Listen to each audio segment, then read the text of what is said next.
ওম হিং টিং ছট।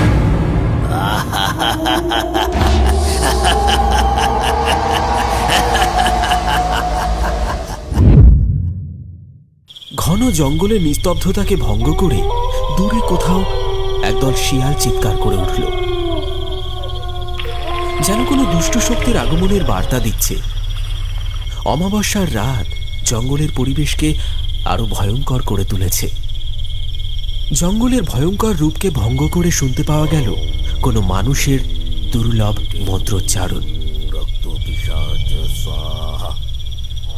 ওম হিং টিং রক্ত পিশাচ স্বাহা।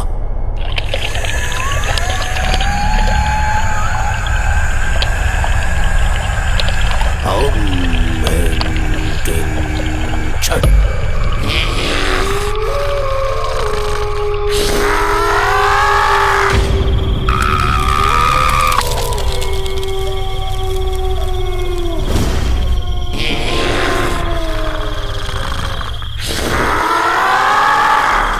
আইনে আইনে তোরা উঠে আয়, উঠে আয় জলের তলা থেকে।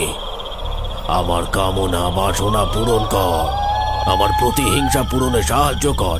উঠে আয় জলের তলা থেকে। নিধুরাম গড়াই ওরফে নিধু চিতলপুর গ্রামে জমিদার গোপাল গোড়াইয়ের বড় ছেলে। টাকা পয়সা ধনসম্পদের অহংকারে স্বভাব চরিত্রে অধঃপতন দেখা দিয়েছে। শারীরিক চাহিদা মেটাতে গ্রামের অল্প বয়সী মেয়ে বউদের ওপর তার কুনজর পড়েছে। যেসব মেয়েরা তার বিরুদ্ধে মুখ খুলেছে তাদেরকেই মরতে হয়েছে। তাই একসময় জমিদার তার বড় ছেলের এই অধঃপতন মেনে নিতে না পেরে তাকে ত্যায্য পুত্র করে আর গ্রাম থেকে বের করে দেয়। যদুনাথ গড়াই জমিদারের ছোট ছেলে। বর্তমানে জমিদারের শারীরিক অবস্থা ঠিক না থাকায় যদুনাথ জমিদারি ব্যবস্থার দেখাশোনা করছে। বিষয় সম্পত্তি থেকে বঞ্চিত হয়ে নিধুরাম বিগত 2 বছর ধরে গ্রামের বাইরের শ্মশানে মশানে ঘুরে বেড়িয়েছে আর প্রতিহিংসা পূরণ করার জন্য শ্মশানে বিভিন্ন তান্ত্রিকের কাছে কিছু তন্ত্রক্রিয়া আয়ত্ত করেছে। 2 বছর পর নিধুরাম ফিরে এসেছে চিতলপুর গ্রামের শেষ প্রান্তে এই কালো পাহাড়ের জঙ্গলে। জঙ্গলের ভেতরে এক জলার ধারে বসে রক্ত পিশাচের আরাধনা করছে নিধুরাম। ওম হিং টিং রক্ত পিশাচ স্বাহা। ওম হিং টিং ছট।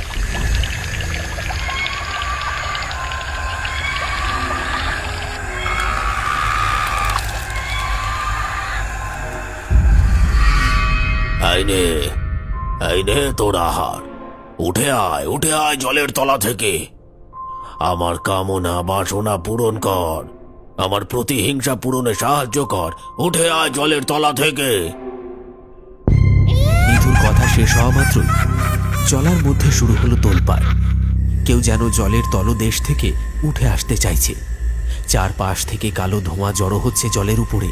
আস্তে আস্তে অবয়বটি তার আকৃতিতে ফিরে আসছে।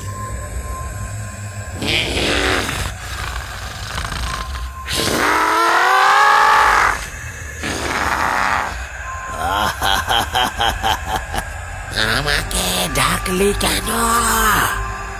কি হয়েছে বল? এই তো আমি পেরেছি, আমি সফল হয়েছি, আমি সফল হয়েছি আমার সাধনায়। এবার আমি আমার প্রতিশোধ নেব। কি হলো? আমায় ডেকেছিস কেন বল, না হলে আমি তোর রক্ত পান করব। আমি তোকে ডেকেছি আমার প্রতিশোধ নেবার জন্য। যা যা যা যা, তুই জমিদারের বাড়িতে যা আর সেখানে গিয়ে অনিষ্ট করে আয়। নিধুরামের আদেশ পাওয়া মাত্রই সেই পিশাচ কালো অন্ধকারে মিলিয়ে গেল। নিধুরাম অট্ট হাসিতে ফেটে পড়ল।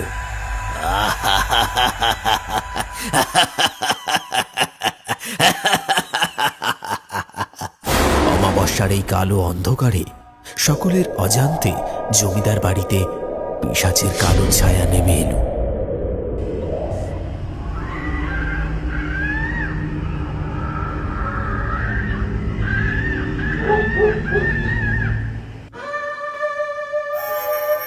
একটা গরুর গাড়ি এসে দাঁড়ালো জমিদার বাড়ির সামনে। গাড়ি থেকে একজন নামলেন। তুই একটু দাঁড়া পচা, আমি জমিদার বাবুর সাথে কথা বলে এক্ষুনি আসছি। আচ্ছা ঠিক আছে কাকা, তুমি যাও, আমি এখানে দাঁড়াচ্ছি। মধুসূদন কাকা জমিদার বাড়ির দিকে রওনা দিলেন। ঠিক তখনই কাউকে দেখে মধুসূদন কাকা থমকে দাঁড়িয়ে পড়লেন। দেখলেন কেউ একজন জমিদার বাড়ির ছাদে হাঁটা চলা করছে।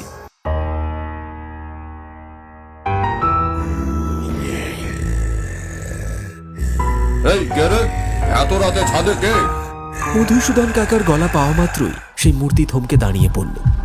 কোনো উত্তর এলো না সেই দিক থেকে। কিছুক্ষণ পর মধুসূদন কাকা আবার বলে উঠলেন, ওই কে রে, কথা কানে যাচ্ছে না? দাঁড়া দাঁড়া, তোকে দেখাচ্ছি মজা। তিনি হন হন করে রওনা দিলেন জমিদার বাড়ির দিকে। ঠিক তখনই সেই মূর্তি দোতলা জমিদার বাড়ির ছাদ থেকে ঝাঁপিয়ে পড়ল। কিন্তু মাটিতে পড়ার আগেই কেমন যেন কালো অন্ধকারে সেই মূর্তি অদৃশ্য হয়ে গেল। চোখের সামনে এই দৃশ্য দেখে মধুসূদন কাকা ভ্যাবাচ্যাকা খেয়ে গেলেন। তিনি বুঝতে পারলেন না চোখের নিমেষে তার সঙ্গে কি ঘটে গেল। কি এইটা আমি কি দেখলাম? চোখের সামনে একটা জলজ্যান্ত মানুষ ভ্যানিশ হয়ে গেল। এইসব সত্যি না আমার চোখের ভুল? না না, এটা কি করে সম্ভব? আর কথা না বাড়িয়ে মধুসূদন কাকা জমিদার বাড়ির ভেতর চলে গেলেন। বাবা, এখন কেমন লাগছে? আর কোনো কষ্ট হচ্ছে? না, আর কোনো কষ্ট হচ্ছে না। বুকের ব্যথাটা যেন একটু কমেছে।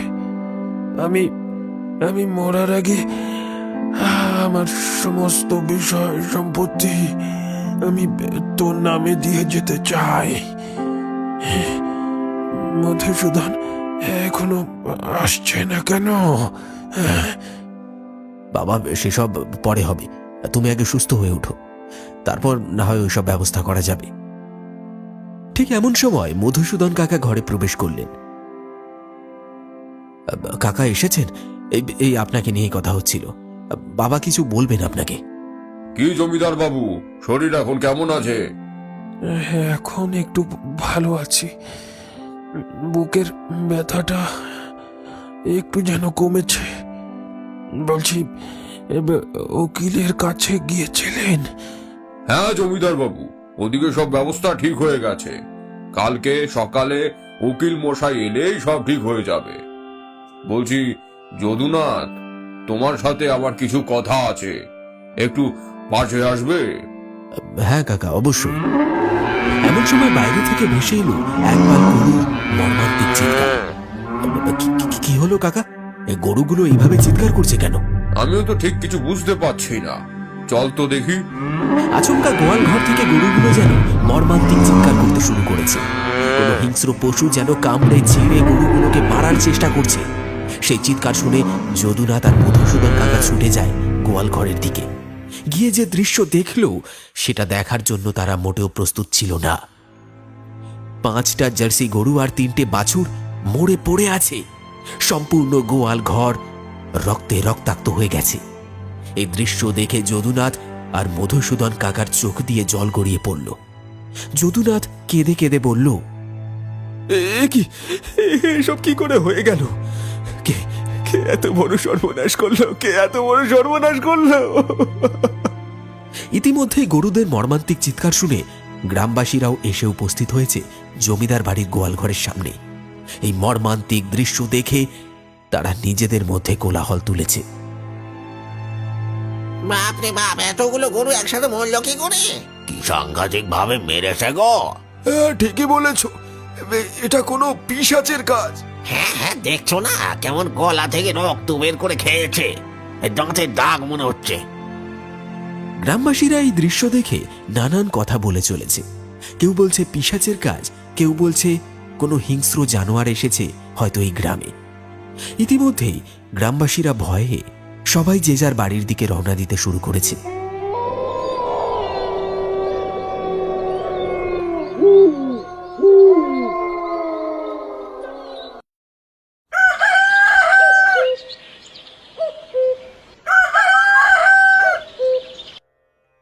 যদুনাথ, তুমি এইখানে?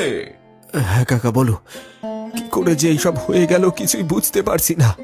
প্রথমে আমিও বুঝতে পারিনি যদুনাথ, কিন্তু এখন মনে হচ্ছে এই সব কাজ তারই, যে কাল রাতে এসেছিল, যাকে আমি দেখেছি। কে এসেছিল কাকা? একবার শুধু বলো, আমি তাকে জ্যান্ত পুড়িয়ে মারবো। নিরীহ প্রাণীগুলোকে কিভাবে মেরেছে দেখো। কাল আমি যাকে দেখেছি সে কোনো মানুষ নয় যদুনাথ। পিশাচ কোথা থেকে এলো, কেন এলো বুঝতে পারছি না। তুমি না বুঝতে পারলেও কাকা, এবার আমি বুঝতে পেরেছি এ কাজ কার। ছি ছি ছি ছি ছি, কি জঘন্য কাজ। বুঝতে যখন পেরেছিস, ভালোই ভালোই আমার সম্পত্তি আমাকে ফিরিয়ে দে। একটা চেনা অচেনা গলা ভেসে এলো দরজার ওপাশ থেকে। মধুসূদন কাকা, যদুনাথ দুজনেই দেখল দরজা দিয়ে প্রবেশ করলো একজন ব্যক্তি। অর্ধনগ্ন, চুলগুলো এলোমেলো, হাতে ধরে আছে মরার হাড়। চেহারা দেখে মনে হচ্ছে আস্তা করে পড়ে থাকা কোনো ভিখারি। দাদা, তুই তুই আবার ফিরে এসেছিস এই গ্রামে? তোকে না বাবাই গ্রাম থেকে বের করে দিয়েছে? তুই কি ভেবেছিস এই সম্পত্তি তুই একা ভোগ করবি? আমার সম্পত্তি আমাকে ফিরিয়ে দে, তা না হলে পরিণাম ভালো হবে না। কেন, কি করবি তুই? কি ক্ষমতা আছে তোর? দারোয়ান, দারোয়ান, একে বার করে দাও। আমি কি করতে পারি তার উদাহরণ তুই কাল রাতেই পেয়েছিস। ভালোভাবে আমার সম্পত্তি আমায় ফিরিয়ে দে, তা না হলে এরপর গোয়াল ঘরে তোদের লাশ পড়ে থাকবে। কথাটা শেষ করে নিধুরাম হন হন করে ঘর থেকে বেরিয়ে গেল। কিছুক্ষণ যেন ঘরের পরিবেশ থমথমে হয়ে উঠল। তার মানে কাল রাতে ওই মর্মান্তিক ঘটনা তার দাদা ঘটিয়েছে। এখন কি করবে, কিভাবে সেই পিশাচের হাত থেকে রক্ষা পাবে, কিছুই বুঝে উঠতে পারছে না। যদুনাথ, এখনই ভেঙে পড়লে চলবে না, আমাদের হাতে সময় কম।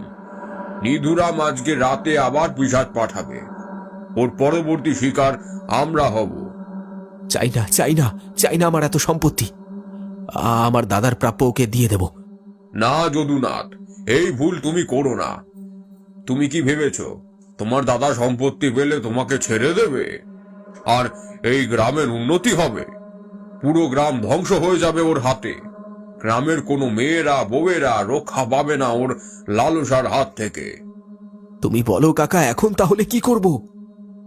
যদুনাথ, ভূত ছাড়াতে যেমন ভূতের ওঝা ডাকতে হয়, তেমনি শয়তানকে শাস্তি দেওয়ার জন্য শিব শঙ্কর বাবাই যথেষ্ট। আমাদের এক্ষুনি ওনার কাছে যাওয়া উচিত। হাতে সময় খুব কম, আর এক মুহূর্ত সময় নষ্ট না করে মধুসূদন কাকা আর যদুনাথ রওনা দিল শিবশঙ্কর বাবার উদ্দেশ্যে।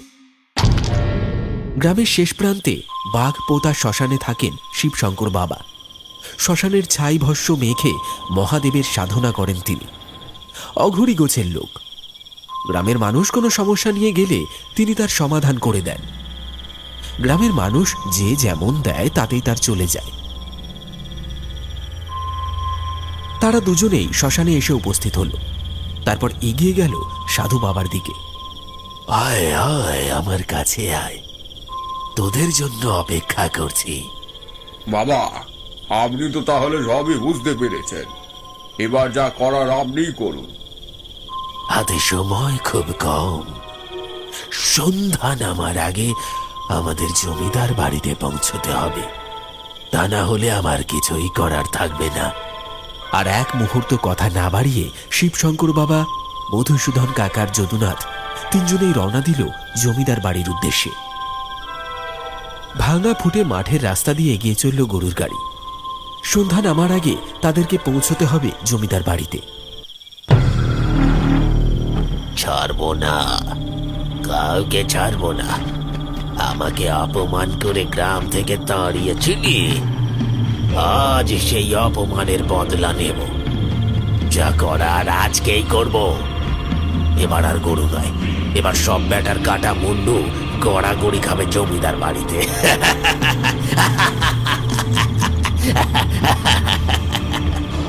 গরুর গাড়ি যখন জমিদার বাড়ির কাছে, তখন যথারীতি সন্ধ্যা নেমে গেছে। গাড়ি থেকে নেমে সবাই রওনা দিল ভেতরের দিকে। আর তখনই ঠিক থমকে দাঁড়িয়ে পড়লেন বাবা। দেখলেন বাড়ির শেষ প্রান্তে পশ্চিম দিকে নিম গাছের গোড়ায় কেউ একজন দাঁড়িয়ে আছে। চোখগুলো রাগে হিংসায় লাল হয়ে জ্বলছে, যেন পথের কাঁটাকে সহ্য করতে পারছে না।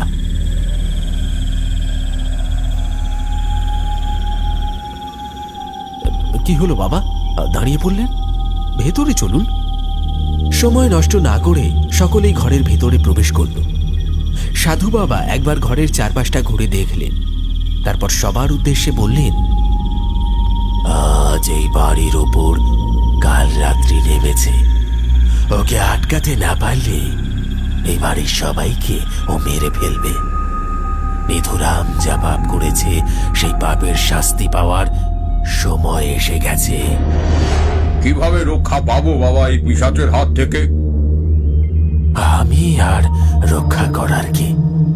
যিনি রক্ষা করবেন তিনি আমাকে পাঠিয়েছেন। আজ সাপুরের মৃত্যু সাপের হাতে হবে। যা বলছি আমার কথা মন দিয়ে শোনো। আর দেরি না করে কি করতে হবে সেটা সাধু বাবা সবাইকে বুঝিয়ে বললেন। তারা সকলেই উপস্থিত হয়েছে জমিদার বাড়ির ভিটের পূর্ব প্রান্তে। যদুরামের হাতে মহাদেবের মূর্তি। শিবশঙ্কর বাবা বললেন, আমি যেমনটা বলেছি বাবার এই দেব মূর্তি বাড়ির চারকোণে রেখে দাও, আর আমি ভস্ম দিয়ে বাড়ির চারপাশে রক্ষা কবচ তৈরি করব। বাবার কথা মতো যদুনাথ বাড়ির চারকোণে বাবার মূর্তি প্রতিস্থাপন করল, আর সাধু বাবা শ্মশানের ভস্ম দিয়ে বাড়ির চারপাশে রক্ষা কবচ টেনে দিলেন। তোমরা সবাই বাড়ির ভেতরে যাও, এইখানে তোমরা সুরক্ষিত নাও। আমি বাড়ির মূল দরজায় পাহারায় আছি, তোমরা ভেতরে যাও। ঠিক আছে বাবা, আপনি যা বলবেন তাই হবে। সাধু বাবার কথা অমান্য না করে সকলেই ঘরের মধ্যে প্রবেশ করল। তারপর বাড়ির জানলা দরজা সব বন্ধ করে দিল। এদিকে মূল গেটে বসে আছেন সাধু বাবা নিজে।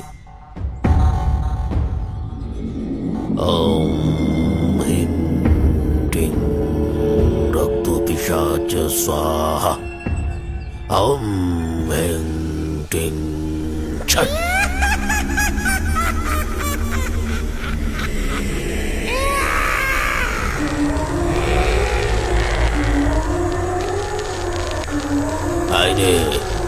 আইনে তোরা উঠে আয় জলের তলা থেকে। আমার কামনা বাসনা পূরণ কর, আমার প্রতিহিংসা পূরণে সাহায্য কর। উঠে আয় জলের তলা থেকে। নিধুর কথা শেষ হওয়া মাত্র জলের মধ্যে শুরু হলো তোলপাড়। কেউ যেন জলের তলদেশ থেকে উঠে আসতে চাইছে। চারপাশ থেকে কালো ধোঁয়া জড়ো হচ্ছে জলের উপরে।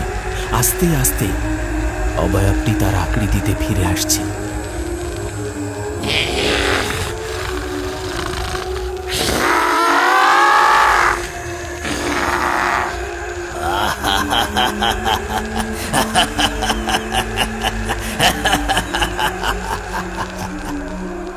যা যা জমিদার বাড়িতে যা, শেষ করে দিয়ে আয় সব কটাকে। আজই আমার প্রতিশোধ পূরণ হবে।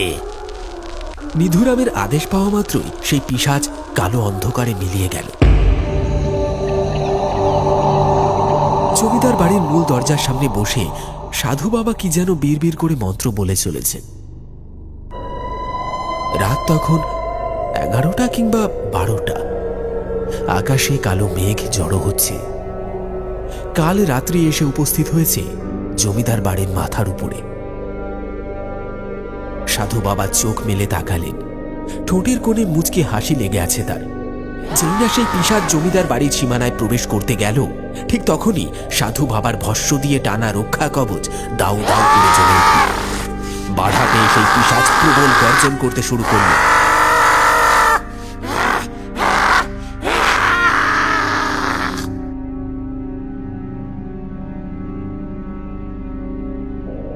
বারবার চেষ্টা করা সত্ত্বেও সেই পিশাচ জমিদার বাড়ির সীমানায় প্রবেশ করতে পারছে না। কোথা থেকে দমকা হাওয়া যেন সমস্ত গাছপালাকে ভেঙে ফেলেছে। পিশাচের প্রবল চিৎকারে কাঁপতে লাগলো জমিদার বাড়ি। শেষমেশ বাধ্য হয়ে ফিরে যেতে হলো সেই পিশাচকে। শান্ত হলো কাল রাত্রি। বিপদ কেটে গেছে। যে এসেছিল সে ফিরে গেছে। আমার সাথে এসো। রাত তখন 1টা কি 1:30। যদুরাম, মধুসূদন কাকা আর গ্রামের বেশ কিছু মানুষ মশাল হাতে সাধু বাবাকে লক্ষ্য করে এগিয়ে চলেছে কালো পাহাড়ি জঙ্গলের দিকে। তারা এসে দেখল জমিদার বাড়ির বড় ছেলে নিধুরাম মরে পড়ে আছে। কেউ যেন মুন্ডুটা উল্টো দিকে ঘুরিয়ে দিয়েছে। চোখ ফেটে রক্ত বেরোচ্ছে। এক হাত জিভটা নেতিয়ে পড়ে আছে ঠোঁটের এক কোণে। সেই পিশাচ তার কার্যসিদ্ধি পূরণ করতে না পেরে ফিরে এসে তাকেই হত্যা করেছে, যে তাকে জাগিয়েছে। এই জন্যই বলে, সাপুরের মৃত্যু সাপের হাতে। পাপীরা যতই পাপ করুক না কেন, একদিন সেই পাপের বোঝাই তাকে মৃত্যুর কোলে শুইয়ে দেয়।